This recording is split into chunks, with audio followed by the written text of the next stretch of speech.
Este hombre sentía una profunda necesidad y esa noche fue encontrarse con el Maestro. La palabra de Dios dice así: había un hombre de los fariseos que se llamaba Nicodemo, un principal entre los judíos. Este vino a Jesús de noche y le dijo: Rabí, sabemos que has venido de Dios como maestro, porque nadie puede hacer estas señales que tú haces si no está Dios con él.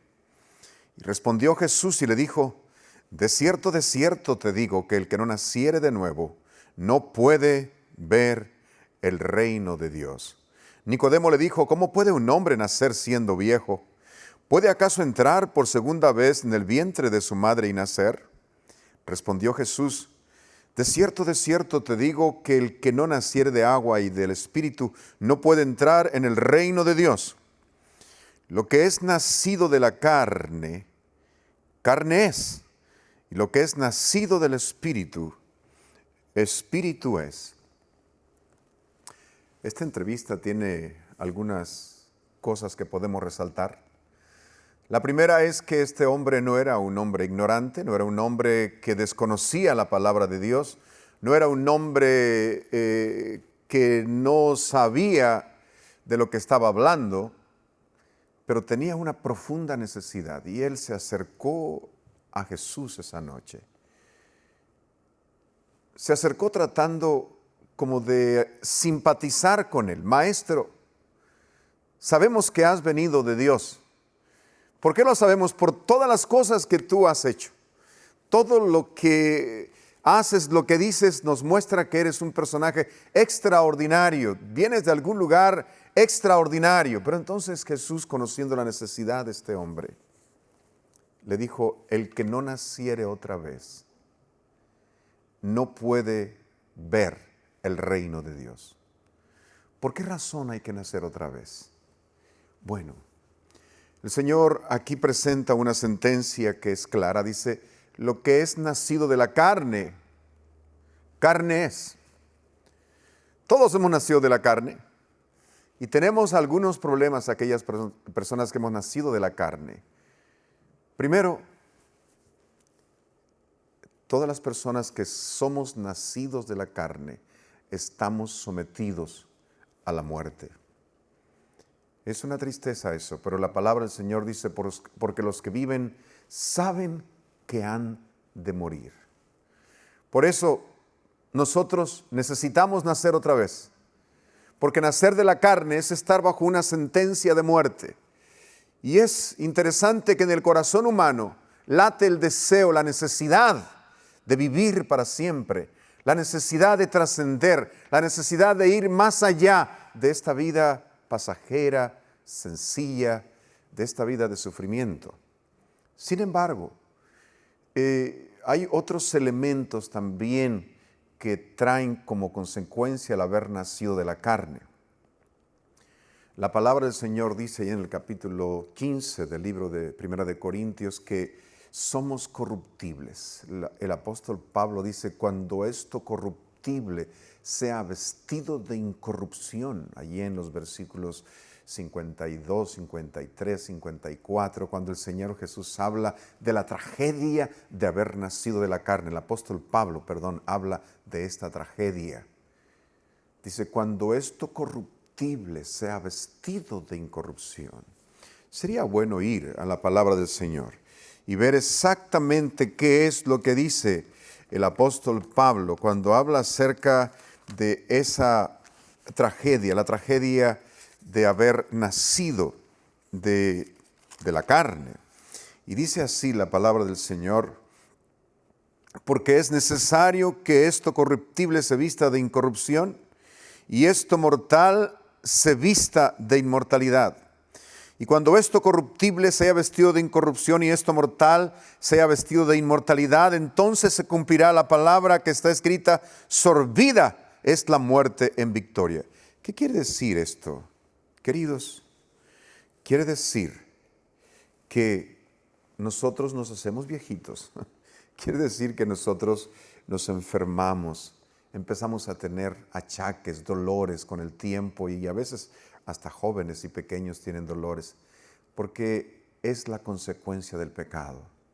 El pecado trae degeneración. El pecado no solamente trae muerte, en ese proceso de muerte trae sufrimiento. Y dice la palabra del Señor que un día el sufrimiento ya no será más. Un día el Señor habrá de transformar este cuerpo de muerte, este cuerpo de nuestra bajeza, este cuerpo animal, este cuerpo carnal. Y entonces este cuerpo será vestido de incorrupción, será vestido de inmortalidad. Y gloria al Señor. Pero por lo pronto tenemos que seguir un proceso. ¿Por qué razón necesitamos ese proceso de renacer, de volver a nacer? Bueno, por todo esto. Y además también el apóstol Pablo hace una advertencia aquí mismo en el capítulo 15, versículo 50 de Primera de Corintios. Voy a leer el versículo 49, dice, y así como hemos traído la imagen del terrenal, traeremos también la imagen del celestial. Por esto digo, dice el versículo 50, hermanos, que la carne y la sangre no pueden heredar el reino de Dios, ni la corrupción hereda la incorrupción. Y esto es una tragedia. No solamente somos corruptibles, la palabra del Señor dice que nuestra carne, nosotros, estamos incapacitados para heredar el reino de Dios. Por eso Jesús le dijo a Nicodemo aquella noche, si tú quieres ir al reino de Dios, tienes que nacer otra vez. La razón es una razón simple, porque si tú no naces otra vez, no puedes ver el reino de Dios. Necesitamos ese nuevo nacimiento, necesitamos ese encuentro con el personaje vida, con Jesucristo. Pero hay otra razón también por la cual nosotros tenemos que nacer del Espíritu y tratar de vencer el aspecto de la carne. Y eso lo encontramos nosotros ahí en Gálatas. Tenemos una naturaleza baja, una naturaleza de pecado. Y queridos, el apóstol Pablo nos dice aquí en el capítulo 5 del libro de Gálatas, en el versículo 16, 17, 18 y 19, dice, digo pues, andad en el Espíritu y no satisfagáis los deseos de la carne. Porque el deseo de la carne es contra el Espíritu, y el Espíritu es contra la carne, y estos se oponen entre sí para que no hagáis lo que quisiereis. Pero si sois guiados por el Espíritu, no estáis bajo la ley. Y dice el versículo 19, y manifiestas son las obras de la carne, que son adulterio, fornicación, inmundicia, lascivia, idolatría, hechicerías, enemistades, pleitos, celos, iras, contiendas, disensiones, herejías. Y sigue diciendo la palabra de Dios, envidias, homicidios, borracheras, orgías y cosas semejantes a estas, acerca de las cuales os amonesto, como ya os lo he dicho antes, que los que practican tales cosas, dice, no heredarán el reino de Dios. Fíjense por qué es tan importante nacer otra vez. Porque los deseos de la carne están en contra del Espíritu. El impulso natural. El salmista dice aquí que en pecado me concibió mi madre. Preciosos, nosotros no somos pecadores porque pecamos. Nosotros pecamos porque somos pecadores. Nuestra naturaleza es una naturaleza de pecado. Fuimos creados con esa debilidad. Por eso necesitamos nacer otra vez. Vamos a tratar de ver cómo surge esta situación del pecado. Cuando el Señor piensa en nosotros, y esto es importante que lo analicemos, nosotros no somos el resultado de un accidente, no somos el resultado de un momento, de un encuentro entre un hombre y una mujer. ¿Saben? Una cosa maravillosa es que somos el resultado de un sueño divino. Dios pensó en nosotros mucho antes que nuestros padres nacieran. Nosotros somos el sueño de Dios. Pero de repente el problema del pecado empezó a echar a perder o a frustrar el sueño de Dios. Déjenme se lo explico. Cuando Dios pensó en la creación, cuando Dios pensó en la tierra, cuando Dios pensó en todas las cosas bellas que nosotros vemos ahora alrededor de nuestras vidas, en las flores, en el cielo, en los árboles, Dios estaba pensando en una criatura extraordinaria. Estaba pensando en regalarle este mundo perfecto a una persona perfecta, porque Dios todo lo que hace es perfecto. Todo, absolutamente todo. El Señor dice, o la palabra del Señor dice, que cuando Dios estaba creando las cosas, vio Dios que era bueno. Dios creó la luz y vio Dios que era bueno. Dios creó el cielo y vio Dios que era bueno. Y Dios creó la tierra, la vegetación, Dios creó las estrellas, el sol, la luna, creó los pájaros, creó los peces, creó los animales, creó todo y vio Dios que era bueno. Y Dios estaba feliz porque todo era bueno. Me gusta pensar, por ejemplo, en lo que dice el profeta Ezequiel, el profeta Isaías, acerca de cómo era la vida en el cielo. Perfecto eras en todos tus caminos. Todo Dios lo hizo perfecto. Pero había un detalle. Cuando Dios crea criaturas, Él dice allí en el capítulo 1, versículo 26 del libro de Génesis, hagamos al hombre a nuestra imagen conforme a nuestra semejanza. Es decir, Dios originalmente no pensó en un personaje que se deteriorara, no pensó en un personaje que estuviera lejos de Él, no pensó en un personaje que tuviera sufrimiento, no pensó nunca en una criatura que estuviera condenada a la muerte. No, Dios no concibió eso, así como los padres concebimos a nuestros hijos cuando pensamos en ellos. Pensamos en criaturas que sean felices y cuando las vemos allí en sus cunitas, criaturas perfectas, inocentes, pensamos que siempre estarán con nosotros, que siempre nos van a respetar, que siempre estarán ahí para nosotros y nosotros para ellos. Y tenemos tantos sueños para con ellos. Asimismo, Dios pensó en una persona, en una criatura perfecta. Pero hay un detalle. Una persona perfecta implica una persona libre. ¿Por qué razón? Porque Dios dijo que iba a ser criatura hecha a su imagen y semejanza. Y esta persona, en su libertad, tendría el privilegio de decidir los caminos que tendría que recorrer. Ese es un privilegio que entraña riesgos, un privilegio que entraña una tremenda responsabilidad. Dios estaba creando una criatura espectacular, una criatura extraordinaria. Dios no estaba creando un robot, una máquina, no. Hermanos preciosos, el Señor estaba creando seres humanos a su imagen y semejanza, con la capacidad de tomar decisiones, con la capacidad de sentir, con la capacidad de crear, con la capacidad de amar, con sentimientos, con raciocinio, con la capacidad de crear. Así Dios estaba creando esa criatura espectacular. Sin embargo, el hecho de hacer una criatura a su imagen y semejanza implicaba darle libertad. ¿Y cuál es la representación de la libertad en el escenario de la creación? La palabra del Señor habla de algo que nosotros a menudo cuestionamos.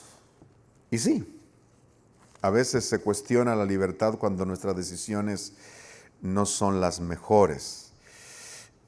Sin embargo, Dios corre el riesgo. Dice la palabra del Señor así. Dice, tomó pues Jehová Dios al hombre y lo puso en el huerto del Edén para que lo labrara y lo guardase. Y mandó Jehová Dios al hombre diciendo, de todo árbol del huerto podrás comer. Y el versículo 17 dice de Génesis el capítulo 2, mas del árbol de la ciencia del bien y del mal no comerás de él, porque el día que de él comieres, ciertamente morirás. ¿Qué tenía que hacer ese árbol en el huerto del Edén? Queridos, ese árbol representa la libertad. Cuando nosotros tenemos caminos, cuando tenemos opciones para elegir, ahí hay libertad. Cuando nosotros no tenemos ninguna opción, cuando hay el camino trazado y se nos dice por aquí tienes que ir y punto, ahí no hay libertad. Eso simplemente es algo trazado, es algo que ya está decidido y a nosotros no nos toca tomar una determinación. Allí no hay libertad. Pero nosotros fuimos hechos criaturas especiales, a imagen y semejanza de Dios. Y esto implicaba estos riesgos. Implicaba que Dios habría de correr el riesgo de vernos sufrir. Hermanos, la realidad es que tú eres una persona extraordinaria y no puedes culpar a Dios de las cosas que puedan pasar en tu vida, porque nosotros tenemos aquí en nuestra cabecita, tenemos la capacidad de discernir, de razonar las cosas, tenemos la capacidad de sentir las cosas y tenemos la capacidad y la voluntad también para determinar el camino que debemos seguir. ¿Cuál fue el problema de la raza humana? La mayoría de nosotros pensamos, bueno, el problema de la raza humana fue que desobedeció a Dios. Sí, ciertamente, ese es un problema. Pero antes de la desobediencia existió un problema que es el trasfondo de los problemas de los seres humanos. Queridos, nosotros encontramos una advertencia de Dios en el capítulo 2, versículo 17. Dice, desde el versículo 16, y mandó Jehová Dios al hombre diciendo, notemos, palabra de Dios, Dios está hablando. Y mandó Jehová Dios al hombre diciendo, de todo árbol del huerto podrás comer, mas del árbol de la ciencia del bien y del mal no comerás, porque el día que de él comieres, ciertamente, amados, Dios no estaba dejando lugar a dudas, estaba confirmando, el día que de él comieres, ciertamente morirás. Vas a morir porque vas a morir. No lo hagas. Mira, yo te presento aquí este camino, este es el camino de la vida, este es el camino de la muerte. Yo, como Dios, te aconsejo que tomes el camino de la vida para que vivas y para que te vaya bien, para que el Señor Jehová se manifieste contigo, para que Dios te fructifique, te bendiga. Si tú agarras el camino de la muerte, vas a morir, te va a ir mal. Esa es la palabra de Dios. Pero entonces, en el capítulo 3 del libro de Génesis encontramos la otra palabra. En el versículo 4 dice, entonces la serpiente dijo a la mujer, no moriréis. Y aquí es donde se encuentra la disyuntiva. ¿Dios o la serpiente? Aquí es donde el ser humano empezó a entrar en problemas. Cuando la palabra de Dios se confrontó con la palabra de la serpiente, la palabra de Dios era clara, no había lugar a dudas. Dios había hablado. Si nosotros desobedecemos, si nosotros tomamos el camino equivocado, vamos a morir. Ese es el camino de la muerte. Escoge el camino de la vida para que vivas. Pero ¿cuál es el camino de la vida? El camino de la vida es creerle a Dios. ¿Saben una cosa? Desde el preciso momento en que nosotros empezamos a dudar de Dios, desde ese momento nosotros estamos en problemas. Desde el preciso momento en que la palabra de Dios es poca cosa para nosotros. Desde el momento en que la dirección divina se convierte en algo sin valor, en algo insignificante para nosotros, desde ese momento, antes de que tú cometas el pecado de desobedecer, ya cometiste el pecado de dudar. Fíjate lo que dice allí el apóstol Pablo en Romanos.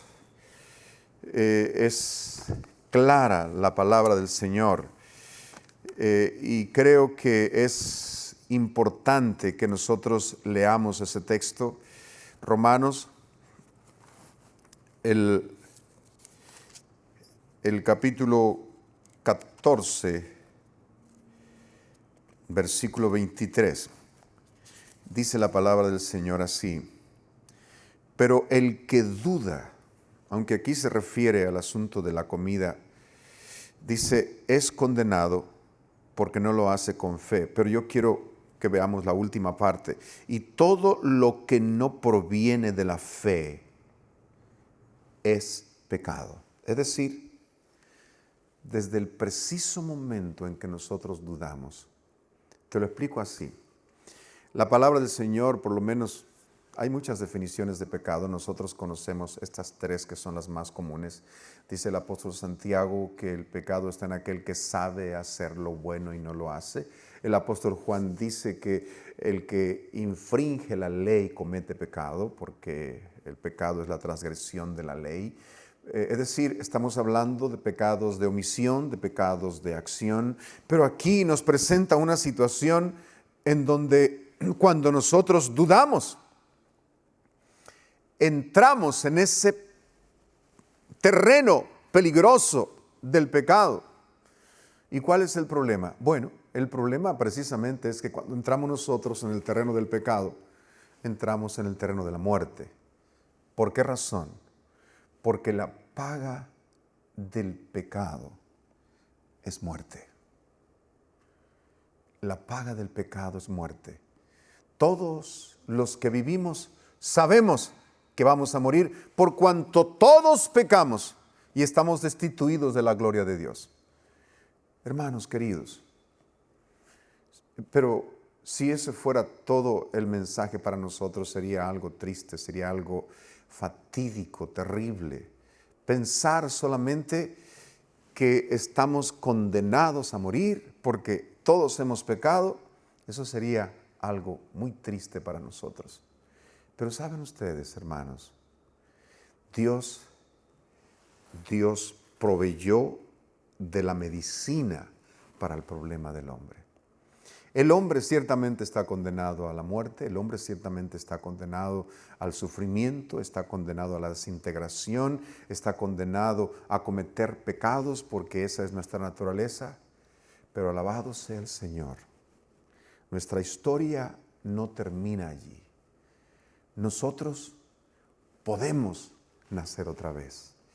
Eso es lo que dice la palabra del Señor. Y queridos, el nacimiento está exactamente en el recurso que Dios ha provisto para nuestra nueva vida. El que no naciere otra vez no puede entrar en el reino de Dios. Y yo quiero en esta ocasión presentarles el primer elemento que creo que es vital. Está aquí en Primera de Pedro, en el capítulo 1 y versículo 23. El apóstol Pedro nos sugiere a la iglesia, dice, siendo renacidos, no de simiente corruptible, sino de incorruptible por la palabra de Dios que vive y permanece para siempre. Porque toda carne es como la hierba, y toda la gloria del hombre es como la flor de la hierba. La hierba se seca y la flor se cae, mas la palabra del Señor permanece para siempre. Bueno, hermanos preciosos, nosotros, dice la palabra del Señor, que podemos renacer de la palabra de Dios. ¿Qué es lo que dice aquí? Dice aquí que la palabra de Dios vive y permanece para siempre. Vale la pena que subrayemos esta expresión. La palabra de Dios vive, tiene vida y como tal produce vida, porque solo la vida produce vida. El apóstol Pablo confirma esto aquí en el libro de Hebreos, el capítulo 4, versículo 12. Nos habla acerca de que la palabra de Dios es viva y eficaz y es más cortante que una espada de dos filos. Y dice que llega hasta los tuétanos, discierne los sentimientos, discierne todo el ser. ¿Qué es lo que queremos decir con esto? Mira, primer elemento para empezar a nacer otra vez. Primer elemento es conocer la palabra de Dios. Cuando nosotros empezamos a estudiar este libro sagrado, empiezan a pasar cosas extraordinarias en nuestro interior. Tú no te das cuenta cómo suceden, no te das cuenta cómo empieza esa transformación extraordinaria. Nacer de la palabra, hermanos preciosos, es estudiar la palabra de Dios. Y cuando nosotros estudiamos la palabra de Dios, empieza a nacer en nuestro corazón esos elementos que nos empiezan a dar vida. ¿Saben cómo se llama? Hebreos nos dice, Hebreos 10:17, he aquí que la fe es por el oír por la palabra de Dios. A través del estudio de la Biblia, nosotros empezamos a tener fe. Nosotros empezamos a creer. Y recuerden ustedes cuál fue el problema de la muerte, cuál fue el problema del pecado. La duda. La duda fue lo que empezó a desviar nuestro camino de la presencia de Dios. El pecado, la duda empezó a quebrantar esa relación que el ser humano debía de tener con Dios. Ahora, la fe en la palabra de Dios nos empieza a conectar de nuevo con el ser de la palabra. Nos empieza a conectar de nuevo con el Señor. Nos empieza a conectar de nuevo con la palabra de Dios. Y empieza a surgir el elemento fe. Esa es la medicina para la muerte, es la medicina para la desintegración, es la medicina contra el pecado, creerle a Dios, creer a Dios. Y nosotros empezamos entonces a nacer de la palabra de Dios. Yo te invito para que empecemos esta experiencia ahora. Es posible que tú me estés escuchando allí de otro lado de la cámara ahora. Querido, quizá tú estés pensando, ¿cómo empezar otra vez? Acércate a Dios. Búscalo a través de su palabra. Trata de conocer cuál es la voluntad del Señor. ¿Y sabes qué? Practícala, hazla, conócelo y encontrarás la felicidad y la vida eterna.